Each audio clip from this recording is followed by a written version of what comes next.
Titan Quest 2 kinda came out of nowhere, and honestly it was a surprise after waiting all these years since the original Titan Quest.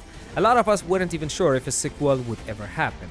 But here we are. I mean, I had this game on my radar, but it was surprising.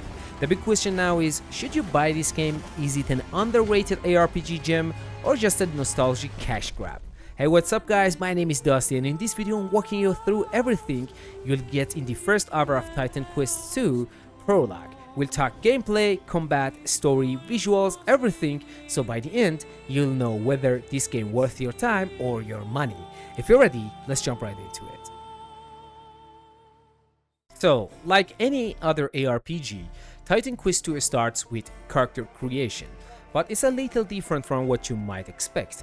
You don't get full customization here. Instead, you pick from 32 pre-made characters, 16 male and 16 female. No sliders, no beard option, no weird hair, just pick one and go.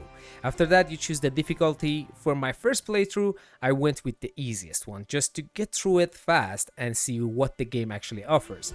Then, of course, your name, your character, and boom, you're actually in. You're met with 2 cutscenes, which I won't spoil here, but after that, the game jumps ahead 22 years and you find your character standing at the top of a cliff. That's where it begins. After a short walk and fighting a few basic enemies, you meet a woman who tells you about a griffin that's destroying everything, and naturally, you are the one chosen to take it down. Once you agree, she joins you and the two of you start moving toward the griffin's location.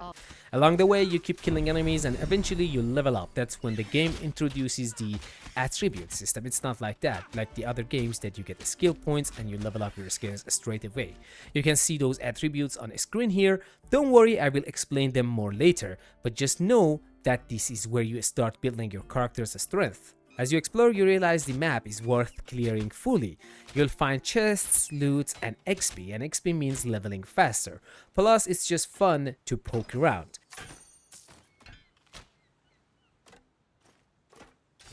Then the woman leads you to a place built long ago, somewhere you can unlock your blessing, which you'll need to fight the griffin.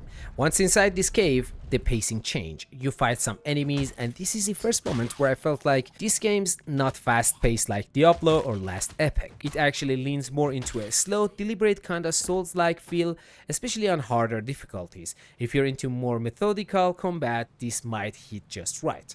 Deeper in the cave, you reach a point where you choose your blessing, which is basically your class, but the game does it in a non-traditional way. You don't pick your class at character creation, you unlock it here, and even cooler is, you're not limited to just one class. You can combine 2 blessings, each with their own skills and passives, and create a unique build. The game gives you 4 blessings to start. First one is the earth, fire and stone based magic, that's what I guess. Then we got the rogue, which is fast and stealthy, and then we got the storm, which is all about ice, water and lightning.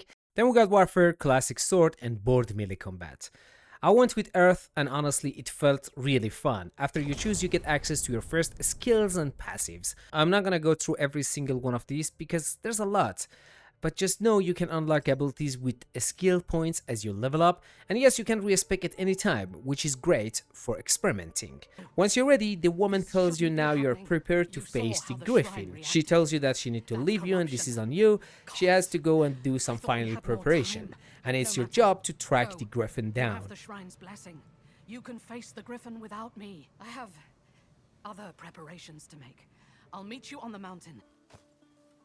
Along the way, you fight more enemies and start testing out your new skills. Actually, this is a good time to figure out which abilities fit your playstyle, and again, because you can respec, you can try different things without worrying.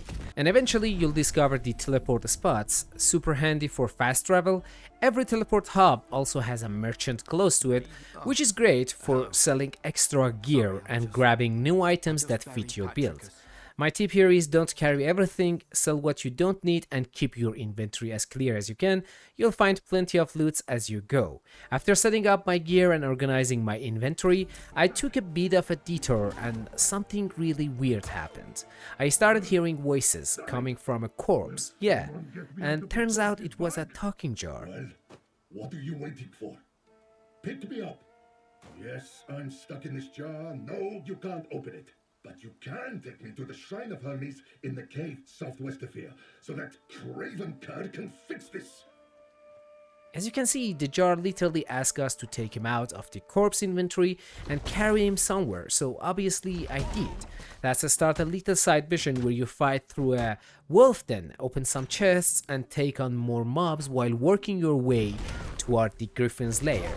Eventually I ended up in some ancient ruins, killing skeletons, looting coffins and collecting more gear. The talking jar keeps chiming in, but I let it speak for itself. I suppose you're expecting a reward now. Fine. Now get out of here. Your job is done. After that, I knew it was the time. I had gained some levels, grabbed some decent gear, and I was finally ready to take on the griffin. But there's one more thing that we haven't done yet. So I teleport back to the trader, sell off everything I don't need, equip what I do, and get fully prepped. Now we're getting to the good stuff. You arrive at a village under attack. It's chaos, people are screaming, cultists are torching buildings, and the guards are barely holding the line. You fight your way in, rescuing villagers trapped in their homes and fending off waves of enemies. This is a great place to really test your build before the boss fight. Try all your skills, figure out what's working and what's not. After clearing the village, one of the guards warns you this is the third time this happened in the past few months. And right as you're talking, a cultist leader shows up to taunt you. Look who's grown a spine. Which one of you is responsible for this pathetic attempt at resistance? Then after that, a villager tells you it is actually the time. Take the fight to the cult and end this madness. On your way to the griffin's den, you fight through more enemies and loot more gear. Eventually you reach a second shrine and this is where you choose your second blessing, aka your second class. But it's not gonna hand you the blessing that easily. It will ask you that you already have a blessing and are you worthy to have the another one?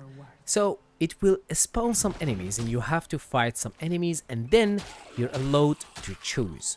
I pick Rogue as my second blessing to pair with Earth. Maybe not the best combo to be fair, but hey, we'll see.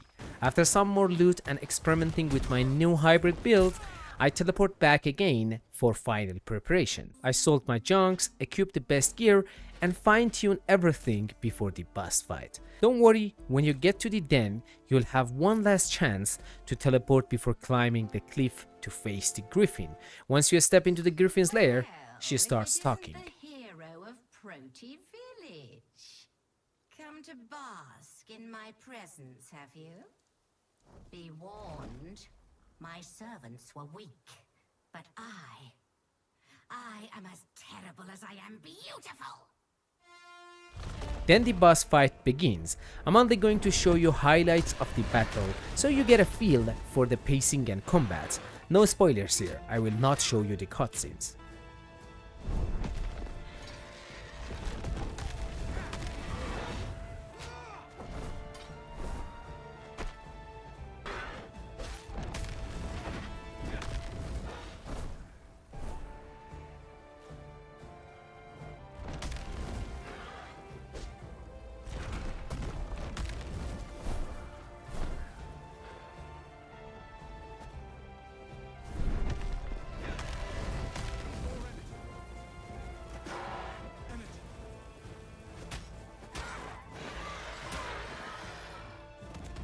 So now it's time to answer the question of should you buy the game or not. To be fair, my short answer is yes. So like any other ARPG, you start with character creation. And then you wake up on the top of a cliff without any clue, but you're the hero of the story. And then there is a woman or a mystery character that leads you to a sacred cave or somewhere that you unlock your first blessing, your skills, and you realize how strong you are. The twist for this game is after you do your exploration and you unlock the teleport spots and do more exploring, you finally get to a place that you can choose your second blessing. This is the twist, to be fair. And eventually you reach a burning village under siege by the griffin and its cult, and guards are screaming, people are hiding, and you help them and you're the hero of the story. At the end of the day, I gotta say this game is really good. And the best part, it's super cheap on Steam right now. With a huge discount, if you grab it before August 8th, you get access to 6 acts, I guess, and that's more than enough to enjoy what it offers. I will definitely be sticking with this game, making more videos and diving into the full release when it actually drops. If you're into ARPGs or hack and slash games with a bit of Souls-like pace, this one's actually for you. Thanks for watching. Let me know if you want more hybrid walkthroughs. Maybe I will cover the next boss in this series. See you guys at the next one. Much love and as always, peace out.